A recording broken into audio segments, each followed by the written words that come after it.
Third ইয়ারে class, এবং আমরা আজকে যে রেমেডিটা নিয়ে আলোচনা করব সেটি হচ্ছে কেলি কার্বনিকাম এবং কেলি বাইক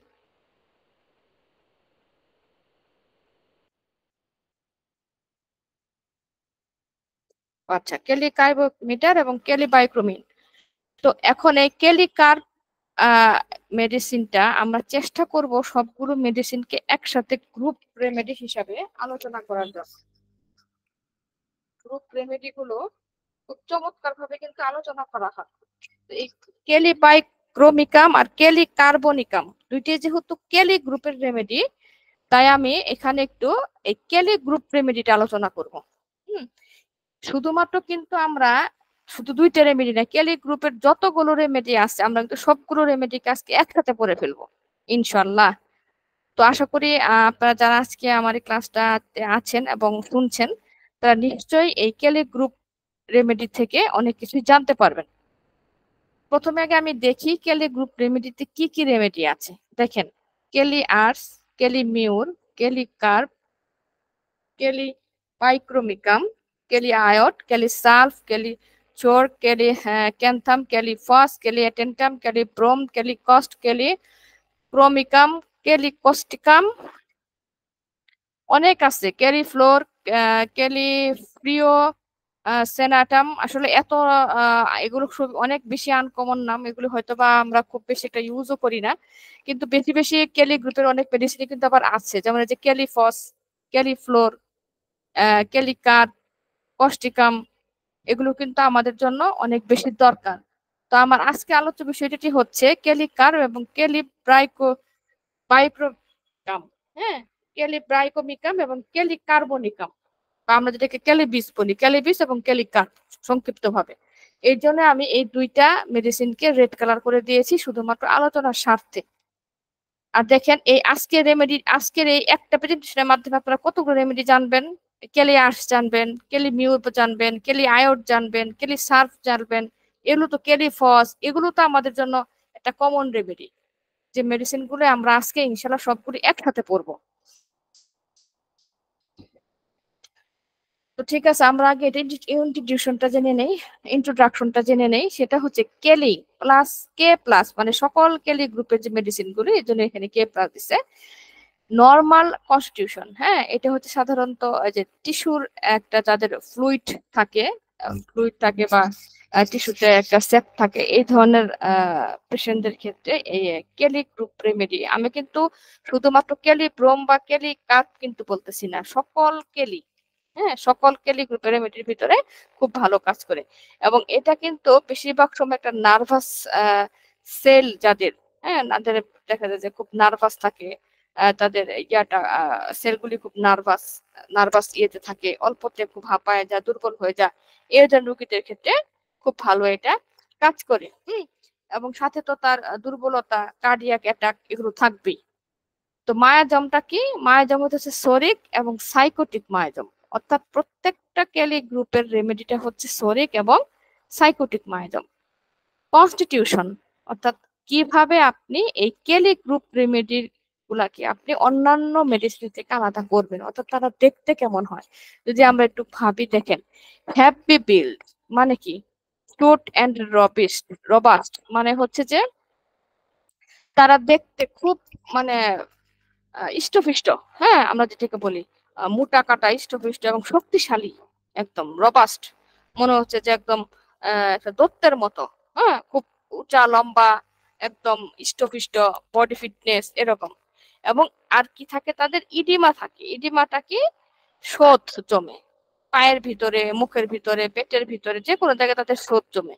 বিশেষ করে এটা আপার আইলিডে, চোখের উপরের অংশটাতে। কেলি গ্রুপের যতগুলি মেডিসিন আছে, আপনাদের চোখের উপরে কারো শোধ দেখেন, তাহলে ভাববেন যে সে কেলি গ্রুপের যে কোনো একটা মেডিসিন। দেখেন আমার কত সহজ হয়ে গেল গ্রুপ রেমেডি পড়ার ক্ষেত্রে। এবং দেখে সোয়ালিং অ্যারাউন্ড দা আই, আর চোখের চতুর্দিকে ফুলে যাবে, বিশেষ করে উপরের পাতাটা, হ্যাঁ, সরি, নিচের পাতাটা, বিশেষ করে আপার আপার আইলিড, নিচের পাতাটা, আমি দুঃখিত, ভুল উপরের পাতা বলে ফেলছি, নিচের পাতাটা, সবার চোখের নিচের পাতাটা ফুলে যাবে। এখন দেখেন, একটা রোগী আপনার কাছে আসলো, আপনি দেখতেছেন যে রোগীটা খুব হৃষ্টপুষ্ট, তার চোখের নিচের দিকে ফুলে গেছে, এখানে কিন্তু আপনি প্রথম দেখাতে কিন্তু আপনি কেলি গ্রুপ রেমেডিটা নির্ণয় করতে পারবেন। এখন তো আপনি বলেন যে না আমি ল্যাকটান গ্রুপ, সালফার দিব, সালফুরিক অ্যাসিড দিব, আমি সিপিআর দিব, তারপরে আমি পালসিটিলা দিব। হ্যাঁ, আপনি যখন মেডিসিন মিলে যাবে সেটা অন্য বিষয়। আমরা তো রোগীর লক্ষণ অনুযায়ী যে কোনো রেমেডি আমরা মিলাতে পারি, কিন্তু এট এ গ্ল্যান্সে কিন্তু আমরা প্রত্যেকটা জিনিস কিন্তু আলাদা আলাদা করি, যে এটা এই গ্রুপের, এটা এই গ্রুপের, এটা এই গ্রুপের, এটা এই গ্রুপের। আমি যখন আলমারিতে কাপড় রাখি, একটু খেয়াল করেন, শার্টের জায়গায় শার্ট রাখি, প্যান্টের জায়গায় প্যান্ট রাখি, জুতার জায়গায় জুতা, সক্সের জায়গায় সক্স, শাড়ির জায়গায় শাড়ি, এটা মানে কি গোছানো। হ্যাঁ, তারপরে যদি দেখা যাচ্ছে যে না কোনো একটা শার্টের ভিতরে একটা গেঞ্জি ঢুকে যেতে পারে, সেটা হচ্ছে আপনার কি ওভারঅল সিমটম নিয়ে আপনি যেটাকে নির্ধারণ করলেন, এটাই হচ্ছে তার দর্শন। এখন একটা পেশেন্ট আপনার কাছে আসলো, আপনি কি আসার সাথে সাথে কি তার কাছে কি শুনবেন আপনার কি সমস্যা, কি নিয়ে আসছেন, আপনার মাইন্ড কেমন, সেক্স কেমন, খান কেমন, ঘুম কেমন, ঘাম কেমন, কথা কেমন? নো, আপনি আগে তার ফেসটাকে খেয়াল করেন, যে তার সে যে আসলো তার ফেসটা কেমন। তার যদি দেখা যাচ্ছে যে তার চুল কম, তেলতেলে চেহারা, হয়তো চাচিতে চুল নাই, একটু লিনথিনিমাসিয়েটেড, আমি ধরে নিতে পারি সে নেট্রামিউরের রোগী। সে আসলো একটু মোটা থলথলে, ইষ্টপিষ্ট একদম, থপথপ করে বসে যাইতেছে, আমি ধরে নিতে পারি সে ক্যালকেরিয়া কার্ভের রোগী। এখন রোগী আসলো, দেখা গেল যে সে খুব মিষ্টি হাসি দিচ্ছে, স্মাইলি চেহারা, সবার সাথে খুব সুন্দর ভাবে কথা বলতেছে, একদম উচ্চা লম্বা, যেন মনে হইতেছে যে মানে চেহারা ছবির ভিতরে একটা আর্ট আছে, আমি ধরে নিতে পারি সে ফসফরাসের রোগী। তারপরে দেখেন একজন আসলো, যে দেখা গেছে যে খুব চিৎকার চেঁচামেচি করতেছে, ঝগড়া করতেছে, খুব রাগ করতেছে, আমি ধরে নিতে পারি সে ক্যামোমিলা রোগী। আবার একজন রোগী আসে, সে রাগ করতেছে, খুব রাগ করতেছে, ঝগড়া করতেছে, ব্রেন থাপড়াইতেছে, তার রাগ থামাইতে পারতেছে না, আমি ভেবে নিতে পারি যে সে নাক্স ভূমিকার রোগী। তাহলে এই যে যে কিছু ক্যারেক্টার আছে, হ্যাঁ, প্রত্যেকটা ক্যারেক্টার কিন্তু পত্র থেকে ভিন্ন। এই ক্যারেক্টার মাঝখানে আমরা এখন যে থাপড়াইতেছে, ধমকাইতেছে, সে নাক্স ভূমিকার রোগী আপনি ধরে নিলেন, তাই বলে কি সে একটা মেয়র হতে পারে না? আবার যার মাথা চিটচিটে, যে লবণ পছন্দ করে, তার দেখে হইতে বসে একটা গ্রুপ, সে কি এই একটা গ্রুপে থাকবে? সে কি লাইকও হতে পারে না? অবশ্যই হতে পারে। যদি আমাদের ওভারঅল যদি তার লাইকও কভারেজ করে, আমরা কেন দিব না? কিন্তু প্রথমে একটা দর্শনদারি, তারপর হচ্ছে গুণ বিচারী। যার কারণে আমাদের হোমিওপ্যাথিতে কিন্তু রুগীদের দেখার পরেও কিন্তু একটা মেডিসিন সিলেকশনের ব্যাপার আছে। এবং শুধুমাত্র কিন্তু মুখ দেখে নয়, আমরা কিন্তু হাত দেখি, আমরা জিভ দেখি, আমরা চোখ দেখি, আমরা নখ দেখি। কেন দেখি? নখ থেকেও কিন্তু আমরা মায়াজাম নির্ণয় করতে পারি, যেটা কি টিউবারকুলার মায়াজাম, নাকি সোরিক মায়াজাম, নাকি সাইকোটিক মায়াজাম, নাকি সিভিলিটিক মায়াজাম। এজন্য আমাদেরকে দেখতে হয়। হ্যাঁ, আমরা চোখ দেখি, চোখটা দেখে আমরা কি দেখি, যে তার চোখের নিচে ইডিমা জমছে কিনা। যেমন এই যে দেখেন এখানে কেলি গ্রুপের যতগুলি মেডিসিন আছে, প্রত্যেকটা মেডিসিনের পেশেন্টদের চোখের নিচে একটা ইডিমা জমবে, মানে কি একটু ফোলা ফোলা ভাব থাকবে। তার চোখটা এনিমেক কিনা, তার চোখের ভিতরে সাদা হয়ে আছে কিনা, বা কোনো কোনো লাল হয়ে আছে কিনা। জিভটা দেখি, জিভ কেন দেখি? জিভের ভিতরে অনেক কিছু আছে, মোটা থলথলে কিনা, শুকনা কিনা, ভেজা কিনা, দুই পাশে দাঁতের ছাপ পড়ছে কিনা, ভিতরে ফাটা কিনা, তারপরে আপনার আগালে লাল রং লাল হয়ে আছে কিনা, তারপরে বিভিন্ন ধরনের এই যে সাদা ক্লোটেড যুক্ত কিনা। কারণ আমাদের প্রত্যেকটা লক্ষণ কিন্তু ভেরি ভেরি ইম্পর্টেন্ট প্রত্যেকটা বিষয় জানার জন্য। এর জন্য আমাদেরকে কনস্টিটিউশনটাও জানতে হবে, যে রুগী যে প্রথম আসবে, আমরা এই রুগীটাকে কোন গ্রুপে আমরা ফেলবো। দেন তারপর আমরা তার কাছ থেকে ওভারঅল জেনে সুন্দর একটা টেস্টিং করে আমরা একটা মেডিসিন সিলেকশন করব। নেক্সট, এবার আসি তার ক্যারেক্টার। আমি কিন্তু ওভারঅল সবার ক্যারেক্টার করতেছি, হ্যাঁ, যদিও আমি আজকে কেলি বাইক্রোম এবং কেলি কার্বনিকাম পড়াবো, বাট আমি কিন্তু ওভারঅল প্রত্যেকটি কেলি গ্রুপের ক্যারেক্টার এখানে বলছি। একটু খেয়াল করি, যতগুলো কেলির পেশেন্ট আছে প্রত্যেকেই উইকনেস থাকবে, টায়ার্ডনেস। হ্যাঁ, তারা এত দুর্বল থাকবে, এত টায়ার্ড থাকবে, একদম ঝিমায়া যাবে, খুব ঝিমানো ঝিমানো ভাব, খুব টায়ার্ড। তাদের দেখে বোঝা যাবে ওরা অনেক দিন পর্যন্ত মনে হয় ঘুমায়নি, তাদের ফেজের ভিতরে এরকম একটা ভাব। এবং কি মেন্টালি এবং ফিজিক্যালি যদি তারা কোনো প্রকার এক্সারশন, মানে কোনো কি বলবো চাপ নেয়, হ্যাঁ, তাদের অজ্ঞান হয়ে যায়। এবং শুধু তাই না, যদি এক্সেসিভ সেক্সুয়ালও তাদের হয়, দেখা গেল যে তারা অতিরিক্ত পরিমাণের মানে কি বলবো ফিজিক্যাল রিলেশনে জড়াই পড়লো, বা এক্সেসিভ পরিমাণে তারা সেক্সুয়াল একটা বিষয় তারা মানে জড়াই গেল, দেখা যাচ্ছে তাদের কিন্তু দুর্বলতা অনুভব করে। এটা কিন্তু কেলি কার্ভ মেডিসিনটার মধ্যে আছে। দেখেন ব্র্যাকেটে দিয়ে দেওয়া হয়েছে কেলি কার্ভ। শুধুমাত্র কেলি কার্ভের রোগীরাই অতিরিক্ত পরিমাণের সেক্সুয়াল এক্সেসিভ হইলে তারা দুর্বল হয়ে যায়, অসুস্থ হয়ে যায়, এবং তারা ফিট হয়ে যায়, মানসিক দিক থেকে সেটাকে নিতে পারে না। আর বাকিগুলা কিন্তু ঠিক আছে। তারপরে দেখেন তাদের কি, তারা ইমাসিয়েশন, হ্যাঁ, উইকনেস প্রোডাক্ট। প্রথমটাতে কিন্তু দেখলাম যে খুব ইষ্টফিষ্ট, হ্যাঁ, সবগুলি মানে আমরা যখন তাদের গুড লুকিং দেখলাম, মানে তার কনস্টিটিউশন কি দেখলাম, হ্যাপি, উঁচা লম্বা, এবং দত্তের মতো, যেটা আমি প্রথমে বললাম। কিন্তু দেখেন এখানে শুধু সবগুলি বা 3টা রেমেডি হইতেছে ইমাসিয়েশন। কি কি? কেলি কার্ভ আর কেলি আয়োড। এই 2টা হইতেছে একটু ইমাসিয়েশন, মানে একটু কি শুকনা শাকনা, ঠিক আছে, একটু শুকনা শাকনা চেহারা এদের। আর বাকি সবগুলাই কিন্তু মোটা এবং খুব ইষ্টপুষ্ট এবং দানবের মতো। তাহলে দেখেন চোখের নিচে জল জমা নিয়ে আসছে এক ব্যক্তি, সেও মোটা, আবার চোখে জল জল জমা নিয়ে আসছে, সেও শুকনা। তাহলে আমি শুকনা মোটা থেকে কিন্তু আলাদা করে ফেললাম, যে যেহেতু তার শুকনা শাকনা স্বাস্থ্য ইমাসিয়েটেড, তাহলে আমি এখানে কেলি কার্ভ অথবা কেলি আয়োডের ভিতরে চিন্তা করি, যেহেতু চোখের নিচে পানি আছে। তারপরে আরো যা বৈশিষ্ট্যগুলি আমরা খুঁজে পাবো ইনশাল্লাহ। তো এই যে যে বিষয়, এটা কিন্তু আমাদের খুব একটু খেয়াল রাখার বিষয়। তারপরে কি, weakness associated with tendons, joint and ligaments. হ্যাঁ, প্রচুর দুর্বল থাকে, উইক থাকে, এবং এখানে আমি কিন্তু রাস্ট্রাক্স এবং রুটহা যেদিন আমি ক্লাস নিয়েছিলাম, সেদিন কিন্তু আমি টেন্ডন এবং লিগামেন্টস কিন্তু পড়িয়েছি। হ্যাঁ, তো এই যে এটা কি, এটা দুর্বলতা কোথায় লাগবে, তার টেন্ডনে সে দুর্বল অনুভব করবে, তার জয়েন্টে, প্রত্যেকটা জয়েন্টে জয়েন্টে সে দুর্বলতা অনুভব করবে, এবং সাথে লিগামেন্ট গুলোতেও সে দুর্বলতা অনুভব করবে। Back is extremely weak, extremely weak মানে হইতেছে কি, পিছনের দিকে, হ্যাঁ, সে মানে পিছন যখন হবে, মানে বাহ্যিক ভাবে যখন সে পিছনে দিবে, মানে ব্যাকওয়ার্ড যখন হবে, তখন সে খুব দুর্বল অনুভব করবে। এবং এটা শুধুমাত্র ক্যারি কাপ রেমিডিটাতে, অন্য কোনো কিছুতে কিন্তু নাই, যেহেতু আমি অনেকগুলি একসাথে পড়াচ্ছি। জয়েন্ট টার্ন ইজিলি, মানে কি, জয়েন্টটাকে টার্ন ইজিলি, মানে জয়েন্ট গুলা ইজিলি টার্ন হয় আর কি। আচ্ছা, তারপরে কি, কনজেশন, আলসারেশন এন্ড ইনফ্লামেশন। হ্যাঁ, যে কোনো কনজেশন মানে কি, একদম চাপ ভোট। আলসারেশন আমরা জানি ঘা জাতীয় বা জালি ক্ষত, কিংবা ঘা থেকে কোনো প্রকার প্রদাহ হওয়া। এবং ইনফ্লামেশন, ইনফ্লামেশনের 3টা সংজ্ঞা, একটা হচ্ছে ফুলে যাবে, ব্যথা থাকবে, এবং লাল হয়ে যাবে। যদি এই 3টা ঘটনা একসাথে ঘটে, তবে এটাকে আমরা তাকে ইনফ্লামেশন বলি। কি কি?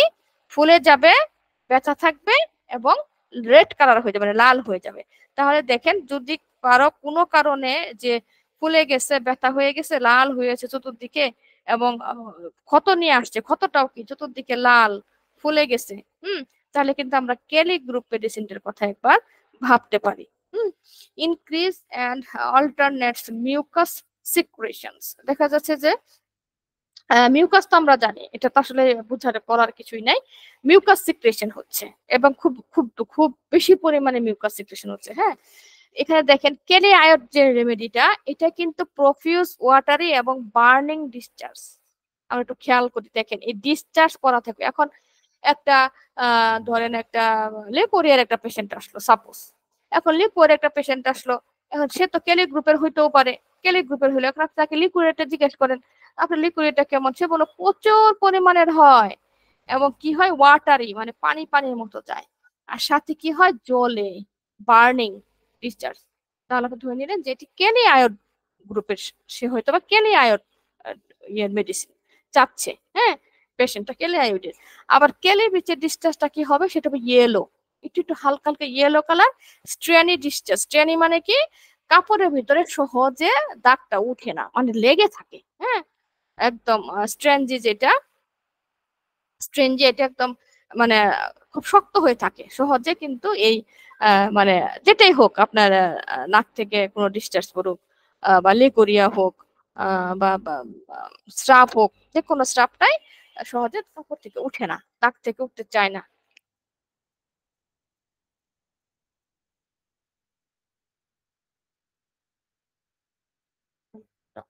তারপর দেখেন, এখন যদি আমরা আসি যে ক্যালিফস, হ্যাঁ ক্যালিফসটা কি, ক্যালিফস এবং ক্যালিসাল দুইটার একই, ক্যালিফস এবং ক্যালিসাল দুইটা রেমেডির একই ধরনের ডিসচার্জ, সেটা হচ্ছে ব্লাডি ডিসচার্জ।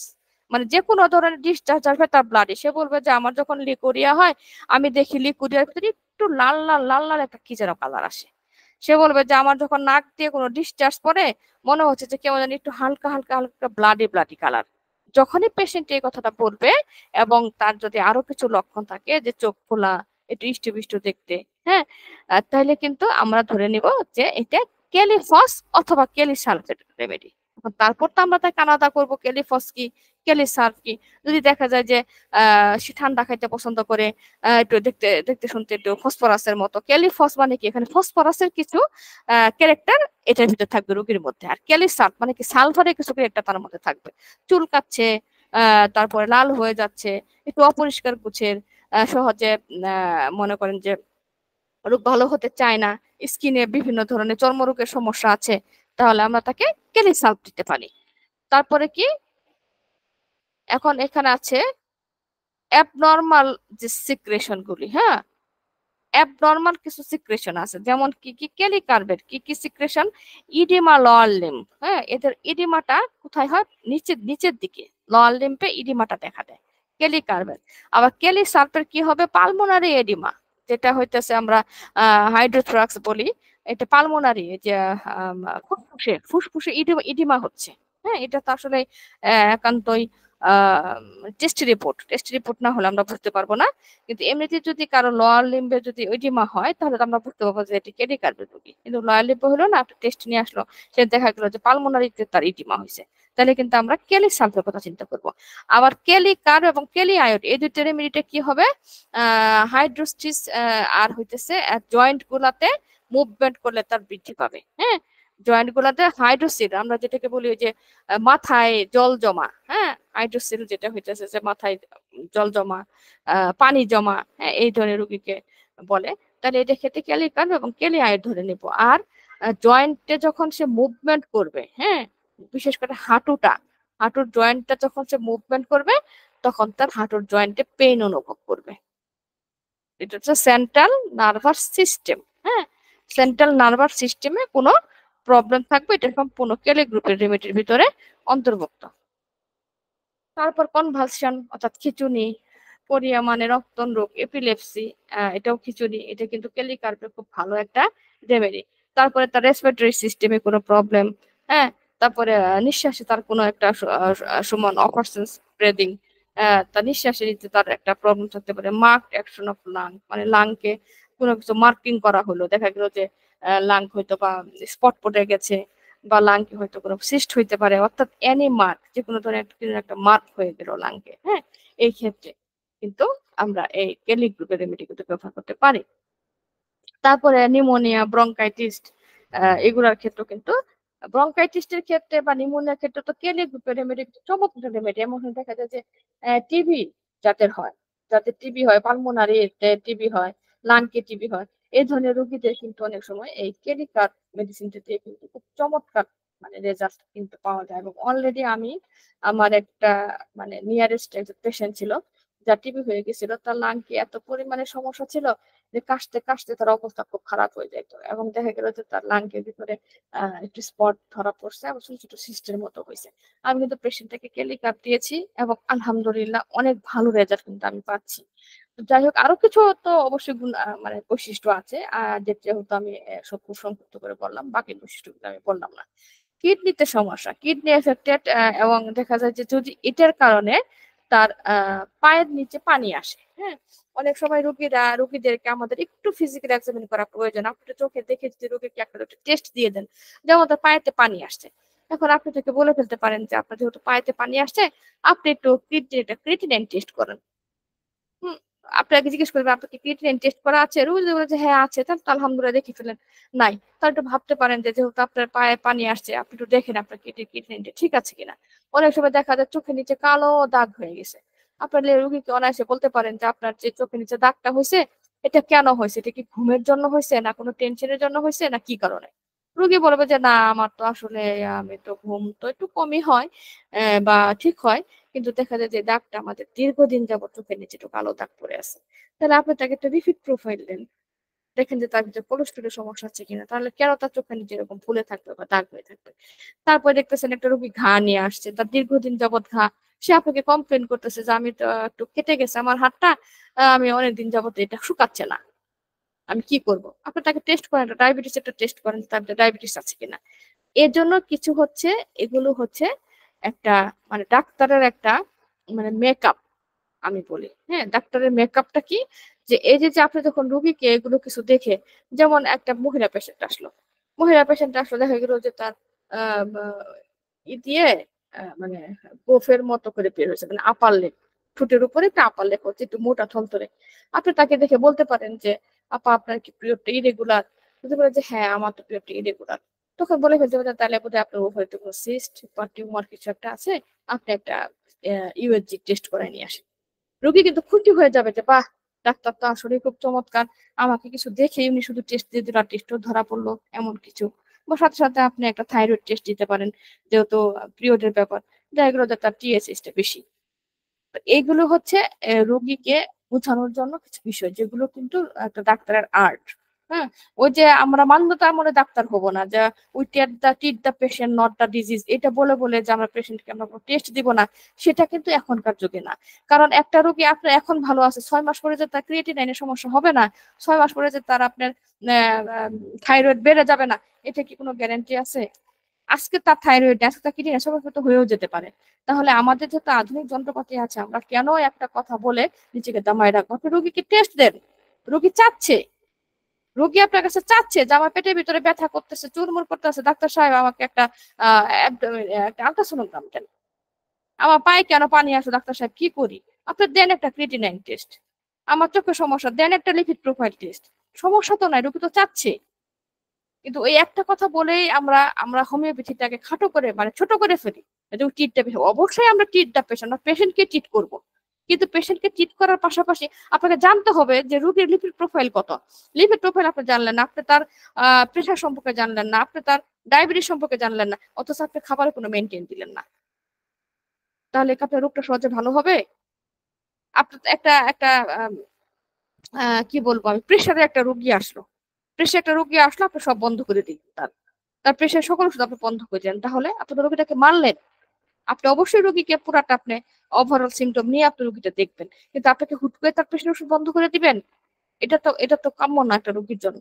তো এগুলো জানার জন্য আপনাকে কি করতে হবে, তার কিছু টেস্ট আছে জেনারেল, যেগুলো ঘুরাই ফিরাই দিবেন, যেটা হয়তো বছর একবার করে আমাদের ওভারঅল বডি চেক আপ করার জন্য কিছু টেস্ট দিতে হয়। আর একান্তই আরো কিছু পেশেন্ট আছে যারা একান্তই টেস্ট করতে চায় না, বা একটু গরিব দুঃখী আছে, তারা একটু সেভ করতে চায়, সেটা অন্য বিষয়। কিন্তু রোগীরা টেস্ট চাইলে আমার মনে হয় প্রত্যেকটা হোমিওপ্যাথি ডাক্তারদেরই টেস্ট দেওয়া উচিত। এই টেস্ট কাকে কখন কি দেব এটাও বোঝার মতো কিন্তু দক্ষতা থাকা দরকার। যদি এই স্মার্ট দুনিয়ায় যদি আপনি রোগীদেরকে এটুকু এনশিওর করতে না পারেন যে আপনার রোগের জন্য আমি যথেষ্ট, তাহলে রোগী আপনার থাকবে না। কারণ আপনাকে ডাক্তার দেখাবে, আবার এলএবি ডাক্তার কাছে সে চলে যাবে টেস্ট নিয়ে আসার জন্য, যে হোমিওপ্যাথি ডাক্তার তো টেস্টই দিতে পারে না। আমার পেটে একটা সমস্যা হয়েছে, এটা কি ইউটেরাসের সমস্যা, নাকি এটা আমার অ্যাপেন্ডিসাইটিসের সমস্যা, না কি সমস্যা, তো ডাক্তার ধরতেই পারলো না। তখন সে টেস্ট করার জন্য চলে যাবে আরেক ডাক্তারের কাছে। এর জন্য আমাদের সবগুলো বিষয়ে আমাদের অ্যানাটমি জানতে হবে, আমাদের প্যাথোলজি জানতে হবে, আমাদের টেস্ট রিপোর্ট গুলি বোঝার ক্ষমতা জানতে হবে, এবং রোগীকে কোন আঙ্গিকে কিভাবে আমরা টেস্ট দিব এগুলো আমাদেরকে জানতে হবে। হোমিওপ্যাথি তো সহজ বিষয় না, হোমিওপ্যাথি অনেক জটিল বিষয়। সবকিছু মিশায়ে যখন একটা কেন্দ্রে উপস্থান হব, তখনই সেটা হোমিওপ্যাথি, এবং সুন্দর হোমিওপ্যাথি, হেনিমিনের হোমিওপ্যাথি হবে। তো যাই হোক, এখানে আমরা যেটা আলোচনা করলাম থার্মাল, তা থার্মালটা কি হবে, যে বেসিক্যালি চিলি।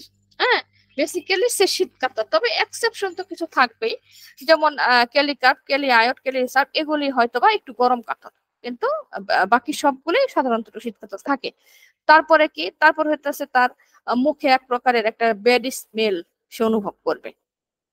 তার মুখ থেকে একটা, সে ভাববে যে আমি যখন ঘুম থেকে উঠি, বা মুখের ভিতরে একটা ব্যাড স্মেল কিন্তু সে খেয়াল করবে। এরবার আসে মডালিটি, কখন বাড়বে? কেলি গ্রুপের প্রত্যেকটি রেমেডির একদম মিডনাইটে বাড়বে, মাঝরাতে, এটা একদম ফার্স্ট একদম টপার কথা। কেলি গ্রুপের প্রত্যেকটা রেমেডির বৃদ্ধি হবে মাঝরাতে, এবং কি আর্লি মর্নিং, একদম খুব সকালবেলা। এখন আমরা খেয়াল করি রাত 2টার মধ্যে বৃদ্ধি ক্যালিবিটস, খুব রাত 2টা, রোগী রাত 2টার মধ্যে উঠে অস্থির অস্থির হয়ে গেছে। 12টায় বৃদ্ধি আর্সেনিকা মেলবাম, আমরা জানি 12টা থেকে 1টা, রাত 2টার মধ্যে বৃদ্ধি ক্যালিবিস, তার 3টায় বৃদ্ধি ক্যালিকার, ক্যালিফস 3টা থেকে 5টা, দেখেন চমৎকার ভাবে দেওয়া আছে, ক্যালিফস 3টা থেকে 5টার মধ্যে বৃদ্ধি, ক্যালিসালফ 6টা থেকে বৃদ্ধি, ভোর 6টায় ক্যালিসালফ। যে কোনো রোগে যদি সে একদম ঘড়ি টাইম ধরে বলে যে আমার ভোর 6টার দিকে আমার জ্বর হয়, আমার ভোর 6টার দিকে আমার পাতলা পায়খানা হয়, আমার ভোর 6টার দিকে আমার পেটের ব্যথা হয়, ক্যালিসালফ। আমার সকাল রাত 3টা থেকে 5টার মধ্যে আমার হাঁপানি উঠে, শ্বাসকষ্ট হয়, আমি শুয়ে থাকতে পারি না, বসে থাকতে পারি না, ক্যালিফস। আর যদি বলে যে না আমার একটা 3টার দিকেই হয়, একদম মনে হয় যে ঘড়ি ধরে যে কদিন দেখি সব সময় দেখি 3টা বা 3টা 10-15 বা 3:30 বা 3:45 এরকম, এর মধ্যে আমার শ্বাসকষ্ট ওঠে, ক্যালিকার। দেখেন কত চমৎকার বিষয়, কত টাইম ওটা। আমাদের লক্ষণ কোথায় নাই? আমাদের সময় লক্ষণ আছে, আমাদের ঘুমের লক্ষণ আছে, আমাদের কনস্টিটিউশনের লক্ষণ আছে, আমাদের কথা বলতে লক্ষণ আছে, হাঁটা চলাতে লক্ষণ আছে, কিন্তু এগুলো নিতে হয়। এগুলো নেওয়ার টেকনিক যদি আপনি জানতে পারেন, তাহলেই কিন্তু আপনি একজন ভালো ডাক্তার। এই টেকনিকটা কিন্তু আপনার জানতে হবে। মুভমেন্টে বৃদ্ধি হয়, যে কোনো কেলি গ্রুপের পেশেন্টদের মুভমেন্টে বৃদ্ধি হবে, প্রত্যেকটা কেলি গ্রুপ পেশেন্টদের মুভমেন্টে বৃদ্ধি হবে। তাহলে দেখেন আমরা কিন্তু আজকে শুধুমাত্র কেলি বাইক্রোম এবং কেলি কার্বনিকাম কিন্তু পড়ছি না, আমরা ওভারঅল কিন্তু এখানে 15-20টা কেলি গ্রুপের মেডিসিন কিন্তু আমরা একসাথে পড়ে ফেললাম। সো আজকে ক্লাসটা যারা মিস করলেন, তারা একসাথে অনেকগুলো রেমেডি কিন্তু মিস করে ফেললেন। তো যাই হোক, আমাদের ইউটিউব চ্যানেলে দেওয়া থাকবে, আশা করি আপনারা আমার এই ক্লাসটি খুব মনোযোগ সহকারে দেখবেন এবং কেলি গ্রুপ রেমেডি সম্পর্কে খুব ভালোভাবে অনেক কিছুই জানতে পারবেন। মাইন্ড, এবার আসি আমি মাইন্ড। মাইন্ড কি থাকবে? এনজাইটি ডাবল প্লাস, মানে কি অস্থিরতা, এনজাইটি মানে উদ্বিগ্নতা, কিছু কিছু ইংলিশ আছে যেগুলো আসলে বাংলা করা যায় না, হ্যাঁ, এরকম। এবং কি filled in pit of stomach, তার স্টমাকের ভিতরে একটু মানে কি বলবো আসলে এটা, হ্যাঁ, ও একটু মানে অস্বস্তি বা এটা পিট, এটা আসলে এইভাবে বলা আসলে মুশকিল, মানে পেটের ভিতরে একটা টুপ টুপ টুপ টুপ পিট পিট, মানে একটা ফিট ফিল্ড একটা অনুভব তার ভিতরে থাকবে, হ্যাঁ। তারপর দেখো সবসময় সে একটা চিন্তাগ্রস্ত, সবসময় তার ভিতরে একটা চিন্তাগ্রস্ত থাকবে, এবং সে হইতেছে তার কিন্তু খুব ডিউটি বন্ড, মানে সে কিন্তু খুব মানে ডিউটি পালন করে, তার দায়িত্বর দিকে সে এত বেশি মানে আর কি সিরিয়াস, হ্যাঁ, দায়িত্বের ব্যাপারে একটা সিরিয়াস ভাব কিন্তু তার ভিতরে থাকে এই কেলি গ্রুপের মেডিসিনে, কেলি গ্রুপের প্রত্যেকটা রেমেডি। তারপর দেখতেছে কি হয়েছে, ইয়েদের সাথে মানে লোকদের সাথে খুব মানে এটা কনভারসেশন করতে পারে, হুম, খুব সুন্দর কথাবার্তা বলতে পারে, এবং নিয়ারেস্ট যারা থাকে, নিয়ারেস্ট কেউ থাকলে বা লোকদের সাথে এরা এত সুন্দর করে কনভারসেশন করে, মানে একদম কথার মধ্যে মনে হয় যে আপন করে ফেলে, প্রত্যেকটা মানুষ একটা মানুষের সাথে আপন করে ফেলে, খুব সহজে মিশে যেতে পারে, হ্যাঁ। তারপর দেখেন এখানে যে যে কোনো ধরনের রুলস মানে রুটিন গুলা মানা, তারপর আপনার ধরেন যে খুব স্ট্রিক্টলি মানে, হ্যাঁ, রুলস গুলা খুব স্ট্রিক্টলি সে মানে আর কি। যে কোনো রুলস আপনার যদি কোনো বাড়িওয়ালা বলে দিল যে আপনাকে রাত 10টার মধ্যে আপনাকে করে ফেলতে হবে, বাস ও খুব স্ট্রিক্টলি এটাকে মানবে, যে যেহেতু আমাকে বাড়িওয়ালা বলে দিছে যে রাত 10টার মধ্যে আমাকে বাড়ি ফিরতে হবে, তার মানে আমাকে রাত 10টার মধ্যে বাড়ি ফিরতে হবে। এরকম একটা স্ট্রিক্টলি একটা রুলস কিন্তু সবসময় তারা অনুভব করে, এবং এবং তারা কিন্তু এই ঘরের কাজকর্ম, হ্যাঁ, মানে যে ডোমেস্টিক যেগুলি আমরা ঘরের কাজ, তারপর আপনার খুব মরাল মানে কি নৈতিকতার দিক থেকেও কিন্তু তারা খুব চমৎকার, এবং খুব সুন্দরভাবে মানুষকে অ্যাপ্রোচ করতে পারে, হ্যাঁ, খুব সুন্দরভাবে। যে কোনো একটা বিষয় আছে, যেমন যে মার্কেটিং এর জব যারা করে, আমার মনে হয় মার্কেটিং এর জব করে তারা কেলি গ্রুপের পেশেন্ট, কারণ তারা এত ধৈর্য, তারা যখন মানুষকে তাদের প্রোডাক্টটাকে সেল করার জন্য কিন্তু অন্যকে খুব সুন্দর করে তারা অ্যাপ্রোচ করে। আর এই অ্যাপ্রোচটা যদি না করতে পারতো, তাহলে কিন্তু মার্কেটিং এ কোনো রোগীর কাছ থেকে আপনি কোনো কিছু নিতেন না। বাজারে একটা নতুন প্রোডাক্ট আসছে, হ্যাঁ, এখানে প্রোডাক্টটার কি গুণাগুণ, এটা কিন্তু এটার থেকে বেশি বিষয় হচ্ছে যে মার্কেটিং করবে সে কিন্তু সেই প্রোডাক্টটাকে সুন্দর করে তুলে ধরবে, আপনাকে ইমপ্রেস করা, তখন আপনি বুঝতে পারবেন যে হ্যাঁ, এটা আসলে একটা গুণাগুণ, আমি প্রোডাক্টটাকে নিয়ে লাভবান হব। এই যে অ্যাপ্রোচ করা, এই অ্যাপ্রোচ যে কোনো বিষয় নিয়ে এরা খুব অ্যাপ্রোচ খুব ভালো করতে পারে এই ইয়েদের মানে কেলি গ্রুপের পেশেন্টদের মধ্যে, এবং ওরা খুব মরাল মানে নৈতিকতার দিক থেকে ওরা খুব নীতিবান হয়। নার্স ভূমিকার মতো এদের এদের অনৈতিকতা থাকে না, যে একটু 2 নাম্বারি করে বা একটু ঝগড়া বিবাদ করে বা যে কোনো ভাবে একটু টাকা পয়সাতে আমরা আগায় যাব, এরকম চিন্তাধারা কিন্তু এই কেলি গ্রুপ মেডিসিনদের মধ্যে থাকে না। এবং কি থাকে, খুব সিরিয়াস পেশেন্ট থাকে, রুলসের দিকে খুব সিরিয়াসলি থাকে। আর যে কোনো বিষয় নিয়ে ওরা স্ট্রংলি টেনশন করে। হ্যাঁ, খুব মানে কোন ছোট্ট একটা বিষয় যেটা হয়তো বা এড়িয়ে যাওয়ার বিষয়, যেটা হয়তো অনেকে পাত্তা দেয় না, কিন্তু ওরা এইগুলো বিষয়গুলো নিয়ে খুব টেনশন করে। হ্যাঁ, এবং স্ট্রংলি টেনশন করে এই কেলি গ্রুপের পেশেন্টদের। এটা মাইন্ড, দেখেন প্রত্যেকের মাইন্ডে কিন্তু আমি কেলিটাকে আলাদা করে ফেললাম। তারপরে কি, এদের একটা ফোবিয়া আছে, ভয়ের একটা ফোবিয়া। ভয়ের ফোবিয়া কি, যে কোনো বিষয় নিয়ে ভয়। বিশেষ করে তাদের মনে হইতেছে যে তাদের স্টমাকটা মনে হয় খালি খালি, মনে হচ্ছে যে পেটটা ভিতরে একটু কেমন জানি একটা শূন্যতা শূন্যতা অনুভব করে এই কেলিগ্রুপের মেডিসিন। এবং সবকিছু তারা রুটিনের মধ্যে চলার চেষ্টা করে, টলারেন্ট করে, এবং অন্য কিছু তারা মানে করে, কি বলবো, অ্যাকসেপ্ট করে, আনএক্সেপ্টেড। হ্যাঁ, সবকিছু সব বিষয়ের দিকে তারা এটা আনএক্সেপ্টেড করে। তো আর কি, আর ওদের হচ্ছে আবার, ওরা কিন্তু কাজটা আবার একটু স্লোলি করে, যে কোনো কাজ খুব স্লোলি করে, মানুষকে বোঝায় ঠিক আছে, কিন্তু কাজের ব্যাপার তারা আবার একটু স্লোলি থাকে। হ্যাঁ, আর এই যে খুব হার্ড ওয়ার্কিং করে, অন্যকে সাপোর্ট দেয়, এবং মানুষের সাথে খুব সহজে মিশে, মানুষের কথা খুব খুব সহজে শুনে ইমপ্রেসড করতে পারে খুব অল্প সময়ের মধ্যে।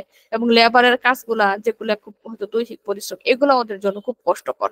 ওরা মুখ দিয়ে মানুষকে ইমপ্রেস করবে, অ্যাপ্রোচ করবে, কিন্তু দৈনন্দিন কাজের মানে শরীরের উপরে যে একটা কাজ, যেটাকে আমরা বলি দিনমজুর, হ্যাঁ, এগুলা আবার ওদের জন্য খুব মানে একটু টাফ হয়ে যায় আর কি, কেলি গ্রুপের মেডিসিন পেশেন্টরা। এখন আমি যেহেতু মাইন্ড পড়িয়ে ফেলছি, তাহলে এখন আমি আমার মূল আলোচনায় যাই। অর্থাৎ আমি শুধু এখন এই কেলি কার্ভটা পড়াবো, আমি কিন্তু সবগুলির মাইন্ড একটানা পড়াই ফেলছি। হ্যাঁ, তাহলে এখন যদি আমি কেলি কার্ভে যাই, দেখেন কেলি কার্ভের মাইন্ড আমরা কি, কেলি কার্ভের মাইন্ডটা কি, এই যে loyal, moral and proper peoples, মানে হচ্ছে কি, তারা মানুষের প্রতি তাদের খুব নৈতিকতা এবং দয়া থাকে। তোমার সাথে কথা বলবে, সে খুব বিবেকবান হয়, যারা যে কেলিকার পেশেন্টেরা এদের মধ্যে। এবং একটু রাগ তো থাকবে, রাগ থাকবে, একটু রুলস তারা ব্রেক করতে চায়। হ্যাঁ, কিন্তু রুলসটা unable to break even a travels rule, অর্থাৎ তারা কখনোই কিন্তু যে রুলসটা সেটা কিন্তু মানে ব্রেক করে না, তার রুলস অনুযায়ী চলে। তাদেরকে যদি বলেন যে আপনি লাইন ধরে ধরে তেল নিয়ে আসেন, বা লাইন ধরে কিছু টিকিট কাটেন, তারা ঠিক তাই করবে। তারা রুলস কখনো ব্রেক করে যে নিয়ে যাবে, আমি যেটা বললাম নার্স ভূমিকা পেশেন্টদের মতো, এটা কিন্তু তারা কখনোই করবে না। তাদের রুলসটা খুব বেশি থাকে। এবং তারা কি আবার আহ ঘরে গৃহস্থলী কাজ, হ্যাঁ, এটাও তারা করে, যেটা আমি বলেছি। এবং ডিসলাইক চেঞ্জ, পরিবর্তনটা তারা খুব অপছন্দ করে। মানে নিজেকে পরিবর্তন করা যায়, যে না আমি যেরকম আছি এরকমই থাকবো, আমি একটু ভাব দেখাবো কারো কাছে গিয়ে, বা আমার যেটা কাজ আমি সেটাকে বাদ দিয়ে রুলস অনুযায়ী রুলস ভাঙবো, এগুলো তারা কখনোই মানে মেনে নিতে পারে না সাধারণত কেরিকার পেশেন্টেরা। তারপর জেনারেলে কি আছে, জেনারেলে আছে যেমন ও আচ্ছা, আরেকটা হইতেছে মেন্টাল, আরেকটা হইতেছে তারা কিন্তু টাচ পছন্দ করে না। হ্যাঁ, টাচ মানে স্কিনে ওদের যখন শরীরে ধরা হয় কেলিকার পেশেন্টদের, তারা টাচটাকে পছন্দ করে না, তারা টাচটাকে অ্যাভয়েড করে। আর এদের ভিতরে আহ ভয়টা কিসের, তারা হচ্ছে একা থাকার ভয় পায়, অন্ধকারে ভয় পায়, এবং কি ভূত দেখে ভয় পায়। কেলিকার পেশেন্টদের একা থাকা, অন্ধকার থাকা এবং ভূত দেখে তারা ভয় পায়। এবং দেখা যাচ্ছে যে যে কোনো রোগ দেখেও তারা ভয় পায়, যে আমি মনে হয় রোগী হয়ে গেলাম, আমি মনে হয় আর বাঁচবো না, এরকম চিন্তাধারা তাদের মধ্যে থাকে। হ্যাঁ, জেনারেলে কি হবে, এরা খুব চিলি পেশেন্ট, এবং এরা মানে ঠান্ডা খাইলে এদের সব ধরনের রূপ লক্ষণ বৃদ্ধি পায়। এদিকে পেশেন্টদের ঠান্ডা খাইলে রূপ লক্ষণ বৃদ্ধি পায়। এবং এরা হইতেছে যে হালকা একটু ড্রাফট, মানে ওই যে একটু আর্দ্র আর্দ্র জায়গাতে এদের সব ধরনের রূপ লক্ষণ বৃদ্ধি পাবে, ঠান্ডা এবং আর্দ্র জায়গাতে বৃদ্ধি পাবে। আর জেনারেলি এরা মানে কোয়েশন করার পরে, মানে সেক্স করার পরে তারা মানে একটু খারাপ অনুভব করে, যেটা আমি ওই যে ওখানে বলে দিলাম, যে সেক্স করার পরে বা একাধিক সময় যদি একই দিনে 2-3 বার তারা ফিজিক্যাল রিলেশনে লিপ্ত থাকে, দেখা যায় তারা অসুস্থ হয়ে পড়ে এই কেলিকার পেশেন্টদের মধ্যে। হ্যাঁ, এবং এদের জেনারেলি এদের বৃদ্ধি হইতেছে রাত 2টা থেকে 4টার মধ্যে। কেলিকার পেশেন্টদের জেনারেলি বৃদ্ধি হচ্ছে রাত 2টা থেকে 4টার মধ্যে। এবং এদের পেইনটা কি হবে, স্টিচিং পেইন, মানে সুই ফুটানো একটা ব্যথা। এবং এইটা কিন্তু আমরা ব্রায়োনিয়া নাইট্রিক অ্যাসিড হিপারসালফারের মধ্যেও পাই এই ব্যথাটা। তারপরও কেলিকার্পের মধ্যে কিন্তু এই সুই পেটনের ব্যথাটা আছে। আর ঠান্ডাটা লাগবে তাদের 5টা থেকে 6টার মধ্যে। যদি ঠান্ডা বলবে যে জ্বরের একটা পেশেন্ট আসলো, কেলিকার্পের লোকের বৃদ্ধির সাথে তো 2 থেকে 4টার মধ্যে, কিন্তু তার শীত শীত ভাব, সে বলবে যে আমার জ্বর আসলো, জ্বরটা 2 থেকে 4টার মধ্যে হয়, তখন আমি কোনো ঠান্ডা অনুভব করি না, কিন্তু যখনই 6টা বাজে আমার এত শীত লাগে, মনে হয় আমি কাঁথা মুড়া দিয়ে ঘুমাই। আর কিছুই দরকার নাই, একটা রেমেডির কথাতে বুঝতে পারবেন যে সেটা কেলিকার্প পেশেন্ট। হ্যাঁ, এই দুটো হচ্ছে কেলিকার্প পেশেন্টের মধ্যে। দেখেন, আর হেডটা কি, আর হেডটা হইতেছে যে তার যে সোয়ালিং অফ দিস আইলিড, মানে চোখের চতুর্দিকে ফুলা থাকবে, বিশেষ করে আপারটা মানে নিচের দিকের এটা। হ্যাঁ, এবং শুধু চোখ না, অনেক সময় দেখা যায় যে প্রস্টেটও ওদের একটু ফুলা থাকে। হ্যাঁ, কেলিকার্প পেশেন্টদের একটু প্রস্টেটটা ফুলা থাকে, এবং তাদের চোখের নিচে যে ফুলাটা থাকবে এটা ব্যাগের মতো দেখা যাবে, থলের মতো, মানে এমন ভাবে ফুলাটা থাকবে যেটা ঝুলে থাকবে চোখের নিচ থেকে। কেলিকার্প পেশেন্টদের দেখে দেখা যাবে যে ঝুলে থাকবে। অ্যাপিসমেলটা সাধারণত উপরের চোখে, কেলিকার্পটা নিচের চোখে ফুলে। হ্যাঁ, অ্যাপিসমেলের এটা থেকে ভিন্ন। এবং এটা কি হইতেছে, তাদের যদি সাইনোসাইটিস, কোনো পেশেন্টের যদি সাইনোসাইটিস বা ক্যাথা, নাক দিয়ে পানি পড়া, বা যে কনজাইটিভাইটিস, চোখের ভিতরে আমরা যে কনজাইটিভাইটিস বলি, চোখের ভিতরে লাল হয়ে যাওয়া, এগুলোর ক্ষেত্রে কিন্তু এই ক্যালিকাপটা খুব ভালো একটা রেমেডি। এখন আসি আমি থ্রটে কি, থ্রটই হইতেছে যাদের ফেরিনজাইটিস হয়। হ্যাঁ, এবং সে যদি বলে যে আমার ফেরিনজাইটিস, কিন্তু আমার ব্যথাটা স্টিচিং মানে সুই ফোটানোর মতো ব্যথা, তাহলে কিন্তু আপনি একবার কেলিকার্পের কথা চিন্তা করতে পারেন। এবং গলায় শোর মানে ব্যথা হয়ে গেছে, কিংবা ঠান্ডা পানি খেলে সে কিন্তু মানে ঠান্ডা পানি খেলে অবস্থাটা আরো খারাপ হচ্ছে, গরম পানি খেলে তাই একটু ভালো ফিল হচ্ছে, গলায় যাদের ক্ষত থাকে বা ওই যে ফেরিনজাইটিস হয় এগুলোর ক্ষেত্রে। হ্যাঁ, আর ডিফিকাল্ট সোয়ালাইং, মানে এত পরিমাণে ফুলে যায় যে সে কিন্তু ঢুক গিলতে কষ্ট পায়, টনসিলের ক্ষেত্রে বা গলায় ক্ষত হওয়ার ক্ষেত্রে। গ্যাস্ট্রোইন্টেস্টিনাল, গ্যাস্ট্রোইন্টেস্টিনালে কি, গ্যাস্ট্রোইন্টেস্টিনাল হচ্ছে যে তারা কিন্তু ডিজায়ার কিন্তু সুইট, কেলিকার্পের পেশেন্টরা কিন্তু মিষ্টি পছন্দ করে। হ্যাঁ, মিষ্টি পছন্দ করে, এবং তারা মনে করে কি যে তাদের এই যে যে একটা উদ্বিগ্ন বা অ্যাংজাইটি, এটা মানে পেটের থেকে আসতেছে। ফার্স্ট গ্রেডের রেমেডি, চিন্তা করেন আমাদের উদ্বিগ্নটা কই থেকে আসে, আমরা মাথা থেকে চিন্তা করি, টেনশন, বুক ধরফর করে আমাদের টেনশনে। তো তারা ভাবে যে আমি যখন টেনশন করি তখন আমার টেনশনটা মনে হয় পেটের থেকে উঠে আসতেছে, এরকম চিন্তাটা তাদের মধ্যে থাকে। হ্যাঁ, এবং তারা কি এর জন্য খুব ইমোশনাল হয়ে যায়। এই এপিগেস্টিয়াম থেকে এই যখন চিন্তা করে যে আমার টেনশনটা মনে আসতেছে, তখন তারা খুব মানে হয়ে যায়, এমোশনাল হয়ে যায়, মানে আবেগপ্রবণ হয়ে যায় যে এটা কেমন হলো, কি করে হলো, আমি খুব বেশি টেনশন করতেছি, মনে হয় পেটের ভিতর থেকে আমার কি কি যেন একটা আসতেছে, কি যেন একটা বের হইতেছে, এরকম একটা টেনশন। আর এরা মোটামুটি যখন একটু পেইন উঠে, তখন কিন্তু এরা একটু ঠান্ডা খাবারটা পছন্দ করে। হ্যাঁ, ঠান্ডা খাবারটা এর মধ্যে যখন ব্যথা হয় তখন এরা ঠান্ডা খাবারটা মধ্যে পছন্দ করে। এবং ব্যথা বেশিরভাগই সময় পেনফুল হ্যামোরেজ, মানে অশ্ব বা যে কোনো ধরনের আহ মানে ব্লিডিং হওয়া, এটা খুব পেইনফুল হয়। সেটা যে ব্লিডিং এ হোক, আপনার মাসিক হচ্ছে পেইনফুল, আপনার সাদা স্রাব যাচ্ছে সেটাও পেইনফুল, নাক দিয়ে পানি ঝরতেছে সেটাও পেইনফুল, এটাও কিন্তু পেইনফুল হয়, এবং কি ভমিটিং থাকে, আর কিন্তু প্রচুর কফ থাকে। কেলিকার পেশেন্টের কিন্তু খুব কফ থাকে। এখন আমরা আসি গ্যাস্ট্রোইন্টেস্টাইনাল, শেষ না? আচ্ছা, তারপর ইউরোজেনিটাল, ইউরোজেনিটালে কি আছে, দেখা যাচ্ছে যে ইউরোজেনিটাল মানে হচ্ছে যে ছেলে পুরুষ উভয়েরই যে জেনিটিয়াল গুলো থাকে, দেখা যাচ্ছে মিনসেস অ্যাকুরিট।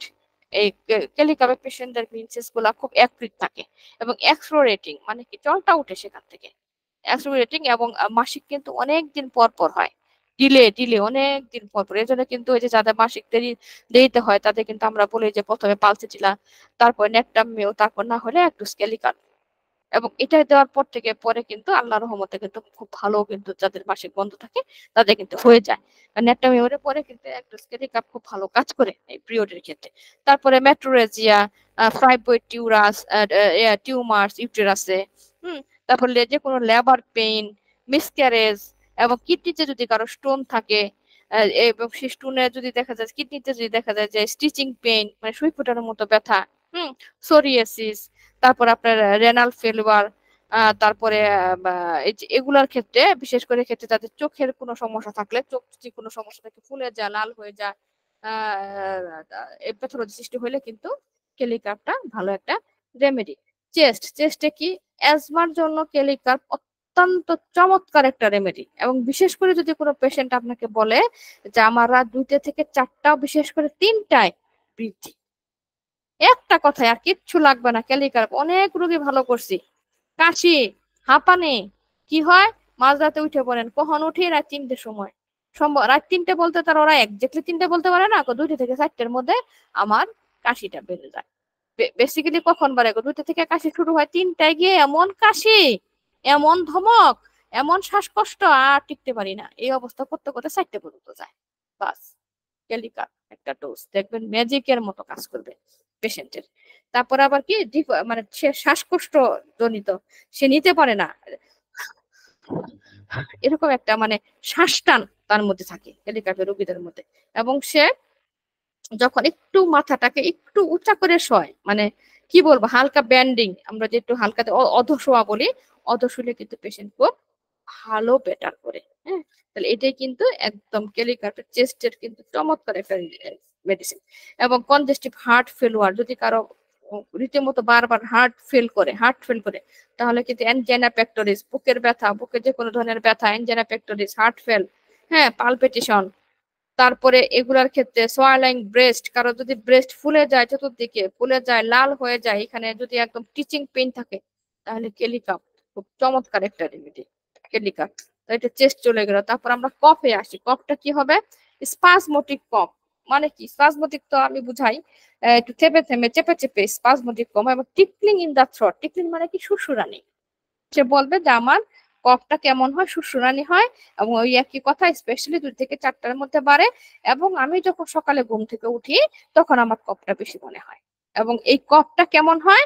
একটু থকথকে, মানে একটু ঠিক, মানে মোটা মোটা আকৃতি, এবং সেটা কালারটা হালকা একটু পিঙ্ক কালার, হালকা পিঙ্ক কালার তো কখনো হয় না, হালকা একটু পিঙ্ক কালার, এবং এটা টেস্টটা হইতেছে চিজের মতো, চিজের মতো কিন্তু তামাটে তামাটে, হ্যাঁ, এই চিজের মতো একটু টেস্ট।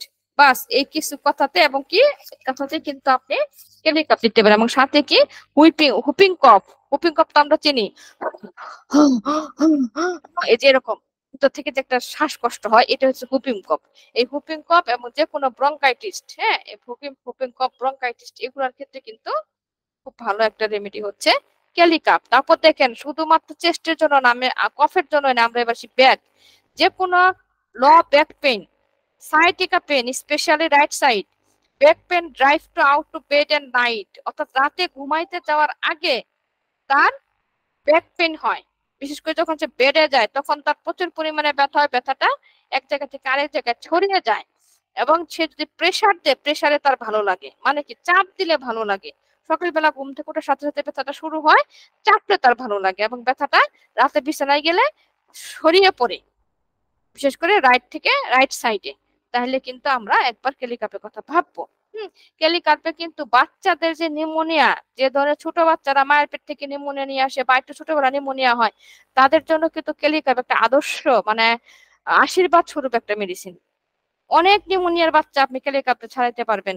অনেক দেখবেন বাচ্চারা বুকের ভিতরে একদম নিউমোনিয়া হয়ে সাই সাই সাই সাই সাই সাই সাই সাই একটা আওয়াজ করে, এই ধরনের বাচ্চাদের ক্ষেত্রে কিন্তু আপনি সুন্দর একটা রেমেডি পাবেন, সেটা হলো ক্যালিকার্প। তারপর দেখেন এক্সট্রিমিটিস। এক্সট্রিমিটিস কি থাকবে? তার এক্সট্রিমিটিসটা হয়ে যাচ্ছে তার জয়েন্টে পেইন থাকবে, জয়েন্টে পেইন থাকবে, এবং সেই ব্যথাগুলি বাড়বে ওটস, মানে ড্যাম্প ওয়েদারে, হ্যাঁ, তার ড্যাম্প ওয়েদারে তার ব্যথাগুলি বাড়বে, এবং তার সেনসিটিভ থাকবে তার পায়ের পাতাতে, প্রচুর পরিমাণে সে সেনসিটিভ থাকবে তার পায়ের পাতায়। স্লিপ দেখেন, ঘুমের মধ্যে কত রোগ, আমি নাক ভূমিকার ঘুম জানি, কেলিকার্পের ঘুম, তারপরে আপনার কি এক একটা ঘুম, পাসেটিলার ঘুম, সিপিআর ঘুম, প্রত্যেকটা ঘুম থেকেও কিন্তু আলাদা করা যায় যে কে কার ঘুমটা কেমন হবে। দেখেন স্লিপটা কেমন হবে, রাতে স্পেশালি 2 থেকে 4টার মধ্যে তার ঘুম ভেঙে যাবে। এবং দেখা যাচ্ছে যে weak 4 hours after feelings sleep, মানে 4 ঘন্টা পর পরে তার ঘুম ভেঙে যাবে। সে বলবে যে আমি 4 ঘন্টার মতো ঘুমাই, ঘুমানোর পরে ঘুম ভাঙে, বিশেষ করে রাত 2 থেকে 4টার মধ্যে আমার ঘুম ভেঙে যায়। এবং স্লিপলেস কোনো কজেস নাই, কোনো কারণ নাই, কোনো কারণই নাই, হ্যাঁ, হালকা একটু কারণে বা কোনো কিছু না, হালকা একটু পিন্ড অফ সাইলেন্স, এটুকু কারণে তার ঘুম হয়ে যাবে। মানে তার ঘুম যথেষ্ট পরিমাণে পাতলা, এবং কি সে ঘুমের মধ্যে কথা বলে। অনেক রুগী আছে যারা ঘুমের মধ্যে কথা বলে, যা দিনে যা করে তাই রাতে সে কথা বলে। তাহলে এই ধরনের ঘুম হলে কিন্তু আমরা কেলিক আপনাদেরকে দেবো। এই গেল কেলিকাপের মোটামুটি। আর এটা কমপ্লিমেন্টারি হইতেছে carbo veg, natrum, lactic acid, phosphorus, sepia, follows well by হচ্ছে arsenicum album, carbo veg, fluoric acid, lyco, phosphorus. আর কম্পেয়ার হচ্ছে আদার কেলিস, যে কোনো অন্য কেলিকার্ব এর সাথে আপনারা কম্পেয়ার করতে পারবেন। আর অ্যান্টিডোট হচ্ছে ক্যাম্ফোরা, কফিয়া, নাইট্রিক অ্যাসিড। আর এটার ডিউরেশনটা হচ্ছে 40 থেকে 50 দিন। কেলিকার্ব মেডিসিনটা যদি আপনি কাউকে প্রয়োগ করেন, তাহলে এর কাজ হবে 40 থেকে 50 দিন পর্যন্ত। তারপরে আপনি অন্য একটা রেমেডিতে যাইতে পারবেন। এখন আমি আসি ক্রেলি ব্রিজ। হ্যাঁ, যেটা আমি তো কেলিক আপটা পড়াই ফেলছি, এখন আমি পড়াবো কেলি বাইক্রোমিকাম। হ্যাঁ, তো কেলি বাইক্রোমিকামে আমার কি আছে? কেলি বাইক্রোমিকামে আমি যদি মেন্টালটা পড়ি, সেটা হইতেছে কি, একটু ইরিটেবল, ক্লোমি, হ্যাঁ মানে খিটখিটে স্বভাব। টেলিবায়োক্রোমিক ইয়ারই হচ্ছে একটু খিটখিটে স্বভাব, সহজ চুপচাপ হয়ে থাকে। আর জেনারেলটা কি, শীত কাতর, আবার ঠান্ডায় তার খারাপ লাগে। শীত কাতরও এবং ঠান্ডায় তার খারাপ লাগে। আর সে হইতেছে যে তার খুব পেইনফুল, খুব অল্প অল্প ছোট ছোট স্পট গুলাতেও, মানে একটা ব্রণ বের হইলো, ছোট্ট একটা বিষয় দেখা যাচ্ছে এখানটাতেও সে খুব পেইনফুল অনুভব করে। ছোট্ট একটা বিষয়, সেখানেও কিন্তু তার মধ্যে খুব প্রচুর পরিমাণে পেইন হয়। এবং তার একলা বছর হইতেছে রাত 1টায়। বাইক্রোমিকের ইয়াটা হইতেছে, বাইক্রোমের হইতেছে রাত 1টার দিকে তার বৃদ্ধি। হ্যাঁ, সে খুব অবিসিটি থাকে, খুব অবিসিটি থাকে, এবং খুব মানে তার কাজের প্রতি সে খুব অনেস্ট থাকে। এবং তার অ্যাগ্রাভেশন যে কোনো ধরনের বিয়ার খেলে, হ্যাঁ মানে উগ্র জাতীয় খাবার খেলে তার অ্যাগ্রাভেশন হয়। এবার তার মাথায় কি, মাথাতে তার ফটোফোবিয়া। ফটোফোবিয়া মানে আলোকাতঙ্ক, যদি একটু আলো পড়ে তাহলে কিন্তু তার মাথা ব্যথা শুরু হয়ে যায়। হ্যাঁ, এবং কি চোখে কম দেখে, খেয়াল করি আমরা যে আলো পড়লে তার মাথা ব্যথা শুরু হয় এবং চোখে কম দেখে।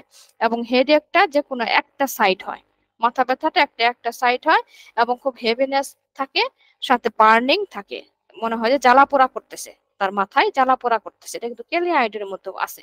এবং হেডেকটা তার মানে নিউরোলজিক, হ্যাঁ ওই যে আমরা যেটাকে বলি কি বলি এটাকে আমরা, মাইগ্রেন। হ্যাঁ, নিউরোজিয়া পেন, মাথা ব্যথা তার মাইগ্রেনের মাথার মতো, একদম বমি করে তারপরে মাথা ব্যথাটা কমে।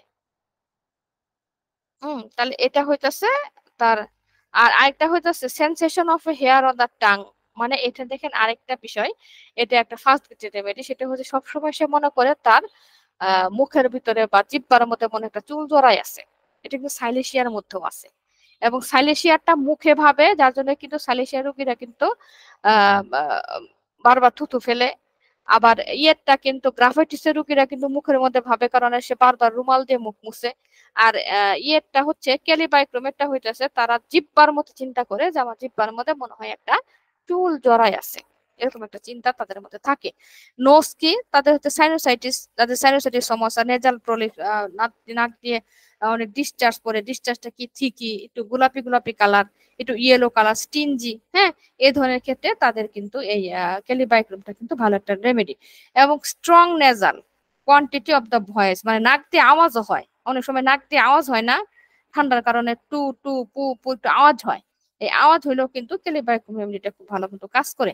নেজাল পলিপস, আলসারেশন, নাকের যে কোনো কাজে নেজাল ক্যালিবাইক্রোমটা ভালো একটা রেমেডি। তারপর হচ্ছে থ্রট। থ্রট কি, ঠিক ডিসচার্জ, মানে একদম একটু ঘন ডিসচার্জ বের হবে গলা থেকে, গলা ফুলে যাবে, বিশেষ করে ওভুলা। ওভুলা কি, আলা জিব্বা আমরা যেটাকে বলি, আলা জিব্বাটা বুঝে আহ, মানে ব্যথা হইলো, ফুলে গেল, কিংবা হর্সনেস মানে গলা ভেঙে যায়, এই ধরনের ক্ষেত্রে কিন্তু এই ক্যালিবাইক্রমটা ভালো কাজ করে। গ্যাস্ট্রিনটেস্টিনাল হইতেছে ও যে একই অবস্থা, তার মনে হইতেছে যে অ্যাজমা বা রিমিটিক এরকম জাতীয় হওয়ার কারণে তার স্টমাকের সিমটম গুলো অল্টারনেটিভ ভাবে প্রকাশ পায়। মানে রিমেটিক রিমোটিজমটা চলে যাওয়ার পরে অ্যাজমা বাড়ে, মানে ব্যথা চলে যাওয়ার পরে অ্যাজমা হয়, আবার অ্যাজমা ভালো হয়ে গেলে তার ব্যথা দেখা দেয়। এটা একটা সমস্যা। আর তাদের কি আছে, পেপটিক আলসার, তারপরে আপনার পেইন ফিল করে খুব, যে কোনো স্মট স্মল স্পট গুলোতে সে পেইন ফিল করে, বমিটিং হয়। বমিটিংটা কি, রোপ রোপ মানে ইয়ের মতো, সুতার মতো, যখন তার বমিটা পড়ে একটু গাট গাট পড়ে, এবং সে কিন্তু মাংসকে অ্যাভার্সন করে, মাংস মাংস খেতে চায় না।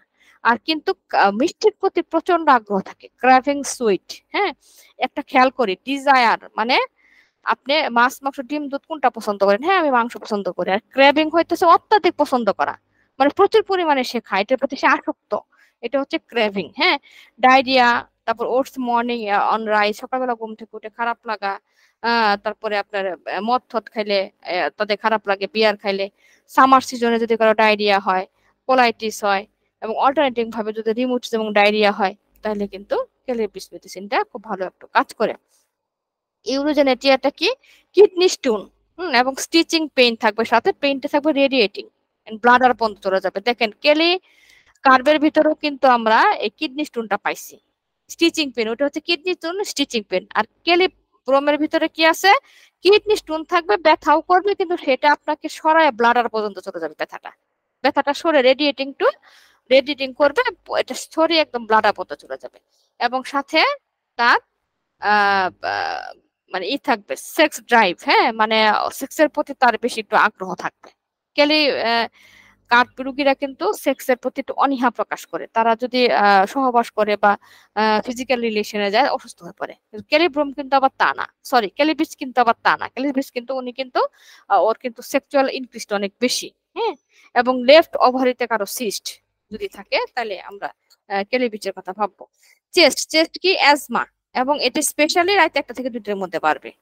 আর অ্যাজমা বাড়বে, কফ হবে, কফটা একটু সবুজ সবুজ সেপ্টাম, নাক দিয়ে নাক বন্ধ হয়ে থাকবে। হ্যাঁ, মানে স্লিপ, ঘুমাইতে গেলে তার বারবার ঘুম ভেঙে যাবে, নাক বন্ধ হয়ে থাকবে ঘুমের মধ্যে, কাশি দিবে, এবং একটা গলার ভিতরে একটা টিকলিং সেন্সেশন তার মধ্যে থাকে। এবং এটা এই যে আবার চেস্টে বুকে ব্যথা হবে, এবং এই ব্যথাটা একদম পিস পর্যন্ত ছড়াই পড়বে। পেশেন্ট বলবে যে আমার বুকে ব্যথা হয়, এই ব্যথাটা আমার একদম পিস পর্যন্ত ছড়ায় যায়, তার এটাই হতেছে চেস্ট। তারপর আছে ব্যাক, ব্যাকে কি, cold sensation in back or neck, অর্থাৎ কি ঠান্ডা একটা অনুভূতি পিছনে, কোমরে এবং গলায় ঠান্ডা একটা অনুভূতি পেশেন্টেরা ফিল করবে। এবং সাইটিকা পেন বিশেষ করে যাদের কক্সিসের সমস্যা। হ্যাঁ, কক্সিসের সমস্যা, কোয়েশন করতে গেলে তাদের কক্সিসে ব্যথা হয়, ওটস পজিশন থাকে, ইউরোজেনেটাইনে, এই ধরনের ক্ষেত্রে ক্যালিপিস মেডিসিনটা ভালো কাজ করে। এক্সট্রিমিটিস হইতেছে ওয়ান্ডারিং আর্থাইটিস, অর্থাৎ আর্থাইটিসের পেইনটা যদি ছড়ায় ছড়ায় করে, কখনো হাঁটুতে, কখনো কোমরে, কখনো পায়ের মানে ইয়েতে, এরকম যখন ওয়ান্ডারিং করে, তখন এই ক্যালিপিসের কথা একটু ভাবা হয়। আরেকটা আছে কি, জয়েন্টে তাদের একটা অল্টারনেটিং একটা পেন। হ্যাঁ, জয়েন্ট পেন গুলো অল্টারনেটিং ভাবে করে, ওয়ান্ডারিং যে মানথাইটিস, এরকম জয়েন্টের পেন গুলো অল্টারনেটিং ভাবে করে। এবং পেনটা সাডেনলি, হ্যাঁ, সাডেনলি আসে, মানে সরি, মানে ধীরে ধীরে আসে এবং সাডেনলি চলে যায়, হঠাৎ চলে যায় ব্যথাটা। সে বলবে যে আমার ব্যথাটা একদম ধীরে ধীরে আসে, কিন্তু সাডেনলি চলে যায়, হঠাৎ করে সে ব্যথাটা চলে যাবে। এই ধরনের ক্ষেত্রে আমরা কেলিবিচের কথা ভাববো। আর স্কিন কি, কেলিবিচের স্কিন হইতেছে আলসার, এবং ডিপ থেকে ডিপ যে আলসার গুলি একদম শার্প হয়ে গেছে, একদম ডিপ শার্প যে ক্ষতগুলি, এগুলোর ক্ষেত্রে কেলিবিস কাজ করে। এটার কম্পেয়ার হইতেছে ব্রোমেটাম, কস্টিকাম, কেলিকাট, কেলিআয়ট, মেজোরিনাম, নাইট্রিক অ্যাসিড। অ্যান্টিডোটেড যদি অ্যান্টিডোট করতে হয়, তাহলে আমরা আর্সেনিকাম, অ্যালবাম, ল্যাক অ্যাসিড এবং পালসিটা দিয়ে অ্যান্টিডোট করব। আর ইট অ্যান্টিডোটেড মার্কসল মার্কর দিয়ে করবো। আর এটা ডিউরেশন হচ্ছে 30 দিন। তো থ্যাংক ইউ, এই হলো আজকের মতো আমার প্রেজেন্টেশন। আমি আপনাদের যদি কারো কোনো কোশ্চেন থাকে, তাহলে করতে পারেন, আমি চেষ্টা করবো অ্যান্সার দেওয়ার।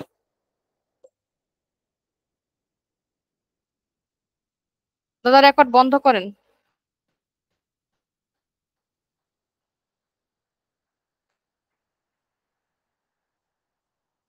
দাদা রেকর্ড বন্ধ করছেন? জয়ন্ত দা,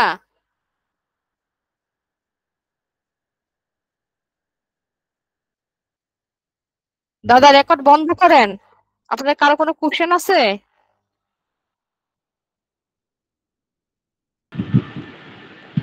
আসসালামু আলাইকুম ম্যাম, ভালো আছেন না? জি, ওয়ালাইকুম আসসালাম। আলহামদুলিল্লাহ ভালো আছি। জি, বলেন, কোনো কোশ্চেন থাকলে বলেন।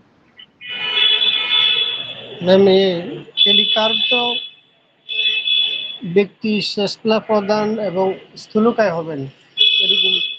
যদি বুঝ বুঝি নাই আপনার কথা। টেলিকার্ভ রোগী স্থূলকায় হওয়া কি শর্ত নেই যে উনি মোটা হবেন, থলথলে না, হবেন? ওইটা হইতেছে ক্যালকেরিয়া কার্ভ। আপনি ক্যালকেরিয়া কার্ভ আর কেলি কার্ভের মধ্যে গুলাই ফেলছেন। যেটা টেলিকার্ভ ক্যালকেরিয়া কার্ভ সেটা হচ্ছে মোটা হবে, থলথলে হবে, ডিম পছন্দ করবে, রটকর হবে। আর কেলি কার্ভের পেশেন্টের হইতেছে কি, এরা ইষ্টপিষ্ট হবে, মানে সুঠাম স্বাস্থ্য হবে, বুঝছেন? দত্তের মতো, দত্ত বুঝেন, মানে একদম উঁচা লম্বা ইষ্টপিষ্ট বডি। এক্সেপশন আছে দুই তিনটা, যেগুলোর একটু ইমাসিয়েশন থাকে। আর বাকি সবগুলোরই ক্যাডি গ্রুপের সবগুলোরই একটু ইষ্টপিষ্ট স্বাস্থ্য থাকবে। হৃষ্টপুষ্টের একটা মানে ফার্স্ট গ্রেড, সেকেন্ড গ্রেড বা থার্ড গ্রেডের জীর্ণ শীর্ণ হতে পারে এরকম আসলে। হ্যাঁ হ্যাঁ হ্যাঁ, ইমাসিয়েশন হতে পারে, ইমাসিয়েশনের কিছু হতে পারে। বেসিক্যালি ক্যাডি গ্রুপের সবগুলার পেশেন্টই একটু মোটা ঠোঁটা, ইষ্টপিষ্ট, আর চোখের নিচে ওদের এই যে থলের মতো জুড়ে থাকবে ক্যালি গ্রুপ। সব কেলিতেই পারে, হ্যাঁ, কেলিব্রমও এরকম হবে। ক্যালি গ্রুপের এখন তারপরটা আপনি আলাদা করবেন, কোনটা ক্যালিগ্রাফ, কোনটা ক্যালিব্রোম, ক্যালি আয়োড, ক্যালি সালফ, এটা তো আপনি তারপরে ব্যক্তি বিশেষে আলাদা করবেন। কিন্তু ক্যালি গ্রুপের রেমেডিগুলোর মধ্যে যদি দেখেন যে চোখের নিচে তার পানি জমার মতো, একটু ফলের মতো হয়ে আছে, একটু ইষ্ট ধরনের, হ্যাঁ, তারপর মনে করবো যে এটা হচ্ছে ক্যালি গ্রুপের কোনো রেমেডি। তারপর তার সাথে কথা বলে আপনি তো জেনে সেটাকে আলাদা করছেন আর কি। ম্যাম, জানার জন্য আর কি, যদি চোখের চারদিকে সমানভাবে ফুলে তখন কি ফসফরাস হতে পারে না? চোখের চারদিক।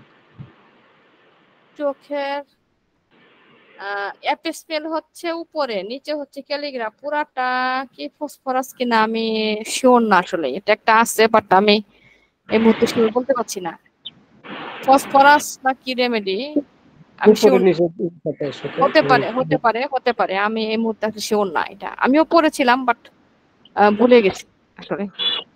আচ্ছা জি, ম্যাম ধন্যবাদ সুন্দর ক্লাস উপহার দেওয়ার জন্য। জি, আসসালামু আলাইকুম। উপস্থিতি তো কম, এটাই তো সমস্যা। উপস্থিতি হলে তো আসলে ক্লাস নিতে ভালো লাগে, যে আমার এত গুরুত্বপূর্ণ একটা ক্লাস দেখেন সবগুলা গ্রুপ রেমেডি একসাথে পড়ানি হয়ে গেল, মানে ক্যালি গ্রুপ শেষ সব কয়টা। আমরা কিন্তু তিনজন আর কি কন্টিনিউ করি। আজকে একজন তো উনি মনে একটু অসুস্থ সমস্যা কিনা, ইসমতারা ম্যাম ছিলেন, উনি তো আজকে জয়েন করেন না। হ্যাঁ, এখন তো ম্যাম, বুঝি না কয়জন আছে না আছে, সবাই এত কম জয়েন করলে তো পড়ানোটা আসলে একটু টাফ হয়ে যায়। যে এখন আমরা কন্টিনিউ করবো ঈদের আগে থেকে, তো আমাদের একটু এলোমেলো হয়ে গেছে জানেন। জি, তো ঠিক আছে তাহলে। জি, সালাম আলাইকুম। সবাই, জি, ওয়ালাইকুম আসসালাম।